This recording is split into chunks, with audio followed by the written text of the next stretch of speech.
त्रैलोक्यं मङ्गलं कुरु। उत्तिष्ठोत्तिष्ठ गोविन्द उत्तिष्ठ गरुडध्वज उत्तिष्ठ कमलाकान्त त्रैलोक्यं मङ्गलं कुरु।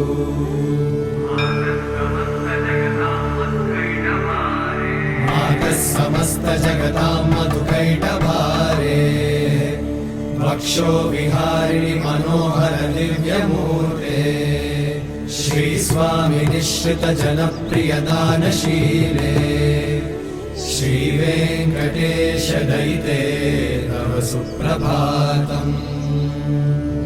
तव सुप्रभातमरविन्दलोचने भवतु प्रसन्नमुखचन्द्रमण्डले विधिशङ्करेन्द्रवनिताभिरर्चिते वृषशैलनाथ दयिते दया